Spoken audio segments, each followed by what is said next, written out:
MBBS in North America. 32 లక్షలకే MBBS. ప్రపంచవ్యాప్తంగా గుర్తింపున్న degree.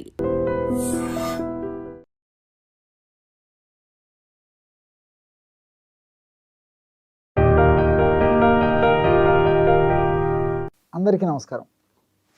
నేను మీ Ayurveda doctor Chittupatla Madhusudana శర్మని. మనం ఈ వీడియోలో మోకాళ్ళ నొప్పుల సమస్య తగ్గేందుకు చక్కటి గృహ వైద్యం, కడుపులోకి ఎలాంటి ఔషధాన్ని వాడుకోవాలి, పైపూత మందుగా ఎలాంటి ఔషధాన్ని వాడుకోవాలి మొదలైన వివరాలు మనం ఈ వీడియోలో తెలుసుకోబోతున్నాం. ఈ రోజుల్లో మోకాళ్ళ నొప్పుల సమస్య చాలామందిని వేధించి పీడించి రకరకాల ఇబ్బందులకు గురి చేసేటువంటి ప్రధానమైనటువంటి సమస్యగా అయింది. ఈ మోకాళ్ళ నొప్పుల సమస్యకు సంబంధించి గత కొన్ని వీడియోల్లో కూడా అసలు ఈ మోకాళ్ళ నొప్పుల సమస్యలు ఎందుకు వస్తాయి, వచ్చినప్పుడు ఎలాంటి ఇబ్బందులు ఉంటాయి, వీటిని మీకే మీరు తయారు చేసుకోదగ్గ సులభమైనటువంటి చికిత్సా విధానాలతో ఆ సమస్య నుంచి ఎలా బయటపడవచ్చు మొదలు వివరాలు తెలియజేయడం జరిగింది. ఈ వీడియోలో మరొక ఫార్ములాని ఈ మోకాళ్ళ నొప్పుల సమస్య తగ్గేందుకు మనం తెలుసుకోబోతున్నాం. ఈ యొక్క సమస్య తగ్గేందుకు కావాల్సినటువంటి ఔషధం ఎలా తయారు చేసుకోవాలంటే 2 పదార్థాలతో ఔషధాన్ని తయారు చేసుకోవాలి. మొదటి పదార్థం త్రికటు చూర్ణం. బాగా నిదానంగా రాసుకోండి.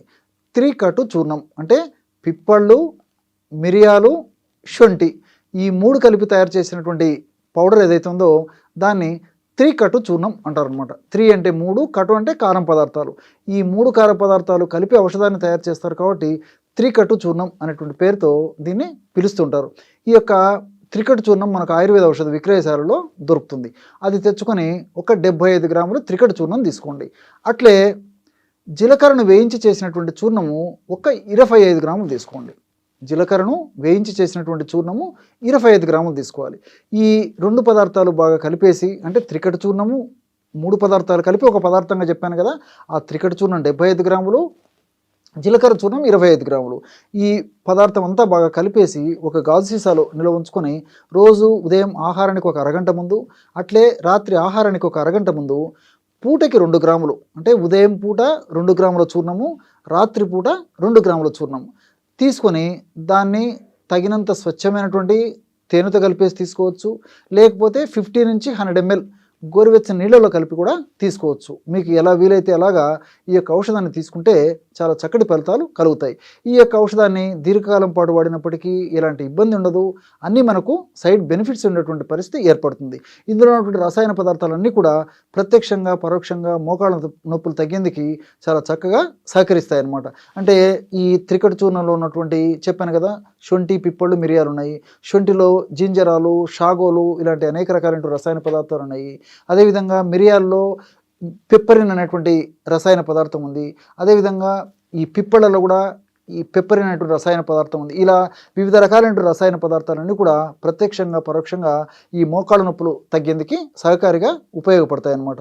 అది అంతేకాకుండా ఈ జీలకర్రలో ఉన్నటువంటి వివిధ రకాలైన రసాయన పదార్థాలు కూడా, అంటే ఈ థైమాలు, క్యుమినాల్డిహైడు, అట్లే ఈ ఫ్లేవనాయిడ్స్, ఫైబరు ఇలాంటి అనేక రకాలైన రసాయన పదార్థాలు, ఫైటో స్టిరాయిల్స్, పాలిఫినాల్స్ ఇలాంటి అనేక రకాలైన రసాయన పదార్థాలు కూడా ప్రత్యక్షంగా పరోక్షంగా మోకాళ్ళ నొప్పులు తగ్గేందుకు సహకరిస్తాయి. కాబట్టి దీర్ఘకాలం పాటు వాడినప్పటికీ ఎలాంటి ఇబ్బంది కూడా ఉండదు. ఈ యొక్క పదార్థం అంటే మనం తయారు చేసుకున్నట్టు చూర్ణం అయిపోయిన తర్వాత మళ్ళీ ఫ్రెష్గా తయారు చేసుకుని వాడుకుంటూ ఉండాలన్నమాట. ఈ యొక్క ఔషధం ఇలా వాడుకుంటూ పైపూత మందుగా కూడా మరొక ఔషధాన్ని కూడా చెప్తాను చూడండి. ఇది మనకు మార్కెట్లో దొరుకుతుందన్నమాట. ఇది తెచ్చుకొని వాడుకుంటే సరిపోతుంది. ఈ యొక్క ఔషధం ఎలాంటి ఔషధంగా మనం ఇంట్లో మలుచుకోవాలంటే నారాయణ తైలం. బాగా నిదానంగా రాసుకోండి. నారాయణ తైలం. రెండవది నిర్గుండి తైలం. మొట్టమొదటిది నారాయణ తైలం, రెండవది నిర్గుండి తైలం. ఈ రెండు కూడా మనకు ఆయుర్వేద ఔషధ విక్రయశాలలో దొరుకుతాయి. ఈ 2 తైలాలు సమానంగా తెచ్చుకోవాలి. అంటే ఒక తైలం 100 ml అయితే రెండవది కూడా 100 ml ఉండాలన్నమాట. ఈ విధంగా తెచ్చుకొని ఇంట్లో ఒక పాత్రలో, ఒక గిన్నెలో 2 తైలాలు కలిపేసేయండి. ఆ 2 తైలాలు కలిసిపోయిన తర్వాత మరలా సీసాల్లో ఎత్తి పెట్టుకొని ఆ యొక్క తైలాన్ని, అంటే 2 కలిపి కాంబినేషన్గా తయారు చేసుకున్నటువంటి తైలాన్ని రోజు ఒక్కసారి కానీ, సమస్య మరీ ఎక్కువగా ఉంటే 2 సార్లు కానీ వాడుకోవచ్చు. ఎలాగంటే కాస్త తైలాన్ని తీసుకొని గోరువెచ్చగా చేసి మోకాళ్ళ భాగంలో అప్లై చేసి సున్నితంగా మర్దన చేస్తూ ఉండాలన్నమాట.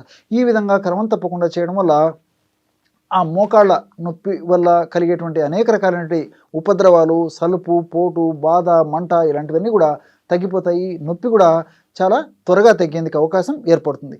కాబట్టి ఈ మోకాళ్ళ భాగంలో రెండవది ఏంటంటే, ఇంతకుముందు చెప్పినట్లు ఈ మోకాళ్ళ భాగంలో ఇన్ఫ్లమేషన్ అనేటువంటి ప్రక్రియ జరిగేటప్పుడే ఈ నొప్పి, పోటు, సలుపు, బాధ ఇలాంటివన్నీ కలుగుతుంటాయి అన్నమాట. ఆ ఇన్ఫ్లమేషన్ ప్రక్రియను తగ్గించడంతో పాటు ఇన్ఫ్లమేషన్ ప్రక్రియలో ఏర్పడేటువంటి వివిధ రకాలైనటువంటి హానికారకమైనటువంటి పదార్థాల యొక్క శక్తిని నిర్వీర్యం చేసేందుకు కూడా ఇప్పుడు కడుపులోకి చెప్పినటువంటి ఔషధం ఉపయోగపడుతుంది. అదేవిధంగా పైపూత మందుగా చెప్పినటువంటి ఈ నిర్గుండి తైలము, అదేవిధంగా నారాయణ తైలం కలిపి మనం తైలం తయారు చేసుకున్నాం కదా, ఆ తైలం కూడా ఉపయోగపడుతుంది. ఎలాగంటే ఈ యొక్క తైలము మనం వాడుకోవడం వల్ల మోకాళ్ళ భాగంలో ఉన్నటువంటి చర్మం పీల్చుకొని ఆ యొక్క గుణాలని మనకి కలగజేస్తుంది అనమాట. కాబట్టి ఈ రెండు కడుపులోకి ఔషధాన్ని వాడుకుంటూ మరి అవసరాన్ని బట్టి ఈ యొక్క పైపూత మందుగా ఇలాంటి ఔషధాన్ని వాడుకోవడం వల్ల ఫలితాలు చాలా సమర్థవంతంగా ఉంటాయి. చూశారు కదా, ఎటువంటి సులువైనటువంటి ఔషధ యోగాలని మోకాళ్ళ నొప్పుల సమస్య తగ్గేందుకు మీరు ఈ వీడియోలో తెలుసుకున్నారో. మరొక వీడియోలో మరొక అంశంతో మళ్ళీ కలుద్దాం. అంతవరకు నమస్కారం. మీ చిట్టిబొట్ల.